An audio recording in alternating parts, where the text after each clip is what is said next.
Hello guys, hello Cancer, welcome dito sa aking channel, Kapalaran 888. Alamin natin kung anong messages, vibration, gabay, energy para sa lahat, ancestors, para sa lahat ng Cancer.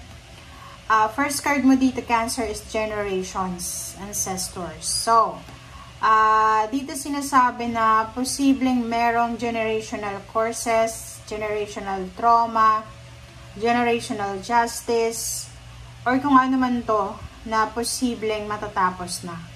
Or pwedeng sinasabi ng baraha na pwedeng generational scarcity, yung pagiging mahirap, diba, from your ancestors.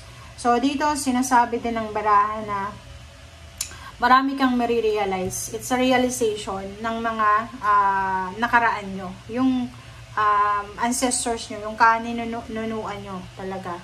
Okay? Marami kayong realization, marami kayong may isip na parang mga nangyari sa past, lalo na sa pamilya nyo.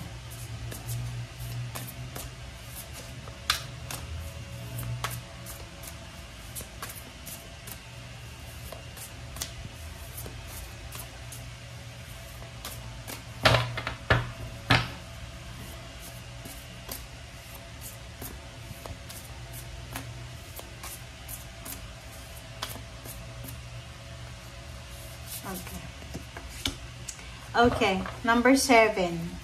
7 of Wands, 7 of Fire. It's fiery, fire sign Leo, Aries, Sagittarius. Ito ay para sa lahat ng Cancer. Dito sinasabi sa iyo, Cancer, na stand up for yourself and your beliefs. Have confidence. Challenge those in power, but also choose your battles wisely. So, nakikita ko sir dito na may posible kang kailangan ipaglaban, Cancer. May mga belief ka, may mga karapatan ka sa buhay na kailangan mong ipaglaban. So, kailangan mong maging confident, kailangan mong maging matatag, maging courageous. Gamitin mo kung ano yung alam mo na kaya mo, but yung pinaka-message ng barahang to is minsan, mas okay na maging wise tayo sa pakikipaglaban. Okay? Yung pag-surrender sa situation ay minsan, yun yung pinakamagandang pangyayari. Ang pinakamagandang solusyon sa mga nangyayari. Kasi 'di ba, pag pinairal mo yung init ng ulo mo, talagang gulo ang mangyayari. So dito sinasabi ng baraha, pwedeng yun ang marirealize mo sa ngayon. It's a realization kasi siya eh. So, pwedeng marirealize mo na siguro yung mga ninuno mo, yung parents mo, yung lolo-lola mo, may initin yung ulo nila. Kaya, palagi silang nakakakuha ng kaaway. Or, the other way around, yung ninuno mo, sobrang mababait sila, na hinahayaan lang nila na kung ano yung nangyayari and hindi sila lumalaban. Parang ganon. Ganon yung energy ng baraha.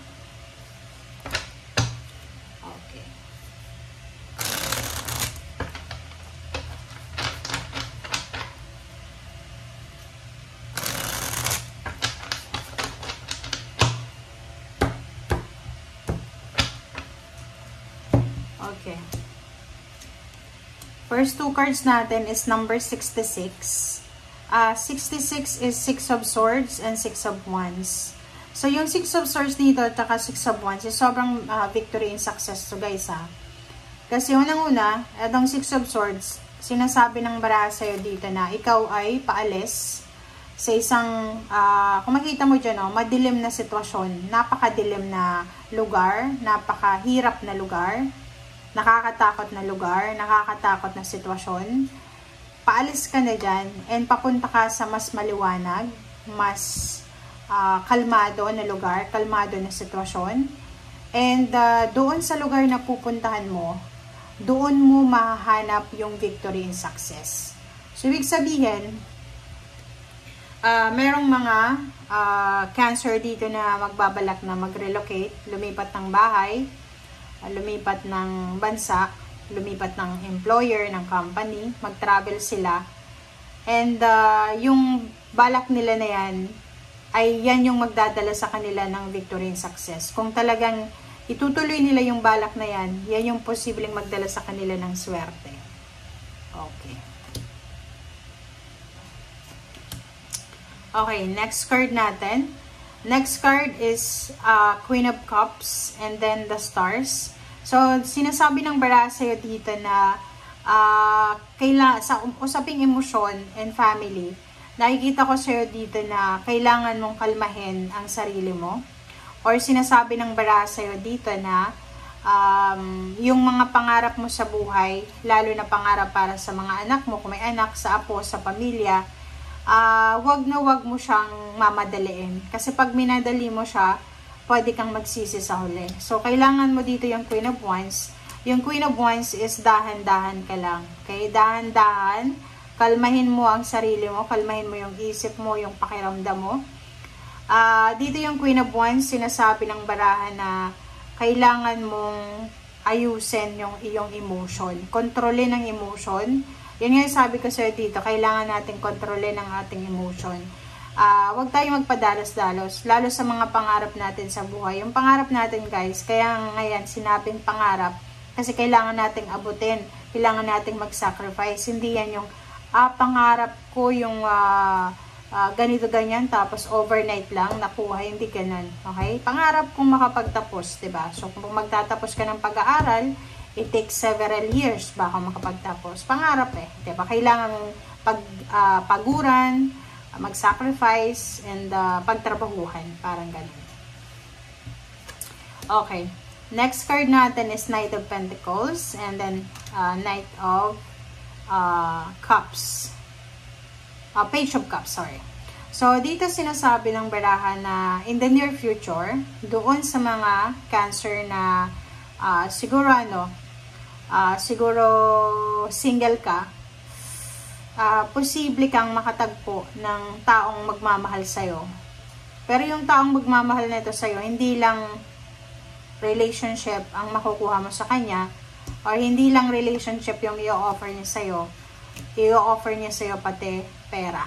So, swerte ka. Kasi yung taong ito ay financially stable siya and gustong-gusto ka talaga niya. Okay. Okay, 7 of Pentacles and 10 of Pentacles. Wow. So, doon sa mga naghihintay, kung may hinihintay kang pera, may hinihintay kang promosyon, salary increase, or anuman na successful venture ito, successful result, sinasabi ng baraha na kailangan mong maghintay. Okay? Maghintay. Kailangan maghintay. Kailangan magpasensya. Kasi on the way na siya Like yung harvest. Yun, ang example dito is pag-aaral. Pwedeng isa kang parent, tatay, nanay. Masyado kang naiinip kung kailan magtatapos yung anak mo. Yung anak mo elementary or high school pa lang.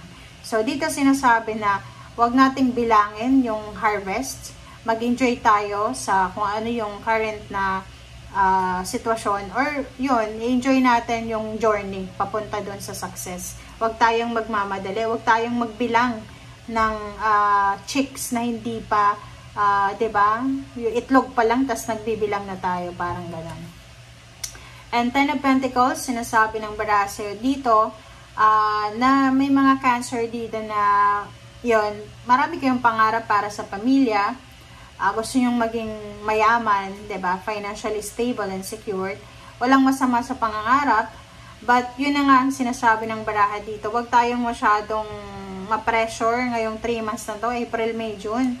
Hindi pa to ang hindi pa to. Like for example, may anak ka, may apo ka, high school pa lang, tapos nasa top sila ng class, or matalino. Huwag niyong i-pressure na sila yung maging breadwinner ng family, sila yung magbibigay sa inyo ng yaman. Kasi unang-una, yung mga anak, apo, hindi naman yan nila obligasyon na payamanin yung pamilya. Obligasyon ng parent na pag-aralin sila, pero hindi yung obligasyon ng anak or ng na ibalik yun sa kanila na kailangan yumaman yung buong angkan. So, alisin natin yung pressure na yon, lalo na sa mga anak apo natin. Okay? Okay, so Cancer dito naman is Page of Pentacles and 7 of Cups. So, nakikita ko sir dito na in the near future, posibleng magiging busy ka. Lalo na sa mga single dyan or single mom, single dad. Magiging busy kayo sa paghahanap ng karelasyon or magiging busy kayo sa paghahanap ng pera, trabaho, negosyo, or ano pa man. Okay, Judgment sa ilalim niya. And Emperor. Dito, isang decision making, isang desisyon ang kailangan mong gawin. Okay? Isang desisyon ang kailangan mong gawin para to sa lahat. Okay? Decision making ha. Isang desisyon ang kailangan mong gawin kung gusto mong maging stable, secured ang financial mo. Or kung gusto mo ng stability sa buhay mo. So, ibig sabihin yan, ikaw yung magdedesisyon kung ano ang gusto mong future. Pero, wag nating ipapressure ang sarili natin or yung mga tao sa paligid natin. Okay? Thank you guys. Bye!